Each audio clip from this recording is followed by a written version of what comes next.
I was just asked by my boyfriend how many people I have slept with. How should I tell him? My boyfriend just asked me how many men I have slept with. Literally just now in this moment. He is out having a smoke and a beer because I guess me saying I don't want to tell him stresses him out. I have been with multiple partners. And I know that my boyfriend has only been with a handful of partners and I believe a one-nighter. My number of boyfriends and hookups exceed his by far. Honestly, I've never been ashamed of it, until now.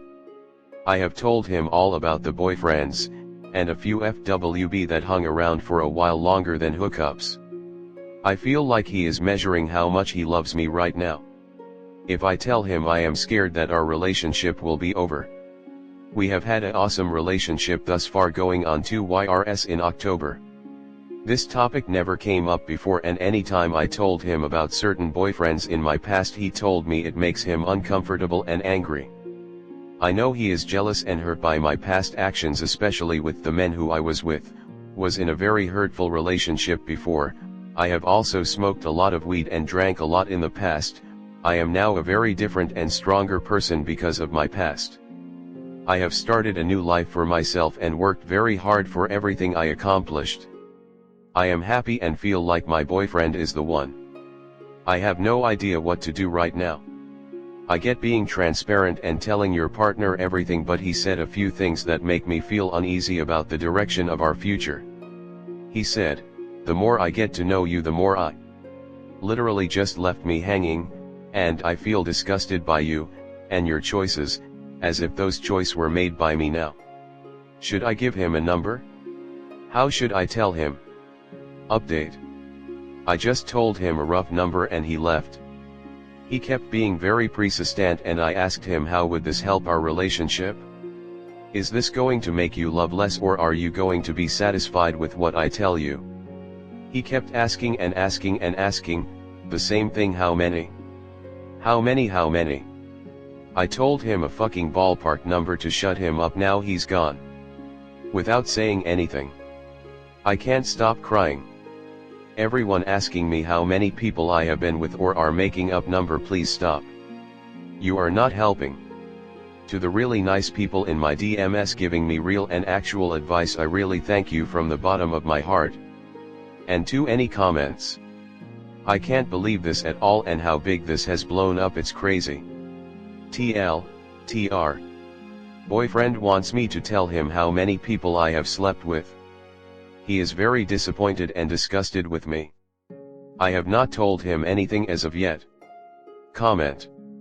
Well, considering the foundation of every good relationship is honesty, the best thing to do is not ask Reddit how to answer him. If you tell him and he upset by it, it's a good time to cut and run. The only way to respond to him is by telling him the truth. If that causes him to leave, then he's judgmental, and you dodged a bullet. I know it hurts, but you don't want to sustain a relationship on lies. This topic intrigues me. I see my exes as part of my life story, for better or worse. They are no longer in my life and never will be again. If I want to tell a funny story or an impactful story, am I supposed to pretend my exes never existed? I learned some huge life lessons from bad relationships that shaped who I am today and what I look for in a partner. And I've had some incredibly fun adventures with past partners. I would never speak of an ex in a way that implies I miss them or that I'm comparing my current partner to them. That would be both untrue and cruel. Oftentimes, instead of mentioning an ex in a positive light, I'll just vaguely refer to them as my friend. If it doesn't matter to the story, I don't think there's a reason to mention who the friend was. I try to strike a good balance between not directly speaking of the ex too much but still allowing myself to share those parts of my life story, and I often wonder if I'm doing it right or wrong. So far, only one guy has complained, but it was kind of nuts. I told him that I was apprehensive of physical affection because a previous boyfriend forced me to do some things, and he replied that he didn't want to hear about the things I'd done with other guys, especially when I hadn't done them with him yet. And I was like, bro, I just told you I was assaulted. Should never disturb a partner equals should never disturb a mentally sound, emotionally stable partner. One of my exes told me something like the situation above, where he was kind of annoyed that you always bring up your ex and talk about him. Well, I was married to the guy, we were together for several years. A lot of my life was lived with him. What do you want me to do, just not tell stories? Lie about who I was with? What? Oddly enough, we did not make it LOL. Next story 2. How do we handle this situation that my wife made up? So we've been planning our trip to home country for few months. And one of the points was, that I will pay for our living cost where we now live and she puts her paycheck to save for our 2-week vacation. The vacation was great, but we had to also fix our car there, that was not cheap.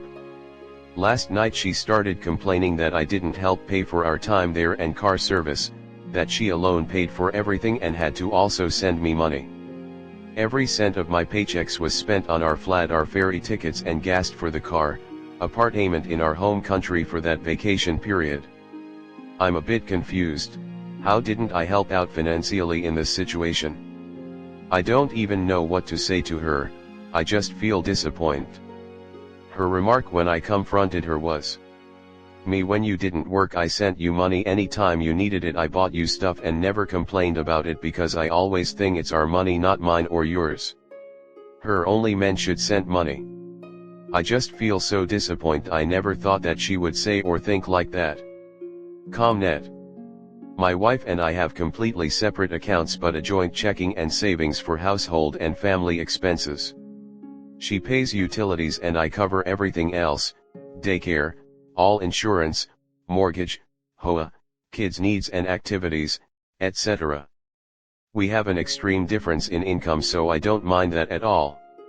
When her job was mistreating her, I supported her leaving and changing career paths, as someone that knows how challenging that can be, as I too did this earlier in life while having a non-supportive partner, so it was important to me to make sure she knew she was supported. She's nearly tripled her income in 4 years since, and most importantly found a career that she finds rewarding. I was already very well established before we met, and we have a prenup. This is mostly due to having several employees that rely on me for their livelihood, and I have seen some things go bad when couples split, but also to protect what I built in the 30+ years prior to us meeting, if I'm being honest, but I made sure there are contingencies in place to take care of her should things take an unfortunate turn for the worst, though we both have a history of being more than fair and reasonable. When past relationships ended, I make sure that she doesn't spend more than the same percent of her income on cost of living than I do, which is around 20%, and we rebalance regularly. When I wanted her to have a 4WD vehicle because we live in a snowy climate, I paid enough down up front to keep the car affordable for her. It's important to me that she can save, have her own money and do the things she wants while not being strapped down to the lifestyle I'm accustomed to. We don't keep score, and consider everything we do as teamwork. She tried the stay-at-home mom thing and it wasn't for her. She wanted to get back to work after a few months of our daughter coming home, adoption. During that time all of the bills were paid and I kept money in the accounts. We also split housework, though I don't do the deep cleaning shit or laundry. We use service providers for this as well as lawn care and snow removal. We both keep things tidy, equally split time dropping the kids off, picking up and all other child rearing activities, though we do have a nanny also, making meals, etc. I was a single parent for years prior. My son was an adult when we met, and I was raised by a single father. I don't need a mom or a caretaker, I choose to have a partner. And that's what we are to one another. I definitely do more of the maintenance stuff for the house and take her car in for oil changes, etc., but I'm pretty handy and enjoy that stuff, and if I ask her for help she'll be right there handing me a screwdriver or doing what she can. We are very fortunate as we have financial security, so the yours/mine/ours stuff just isn't a huge concern for us, and this may be an outlier situation, but we also both come from humble roots, so financial stability is important to us. All of that to say, I don't judge either of our ability to be a good partner on any financial aspect.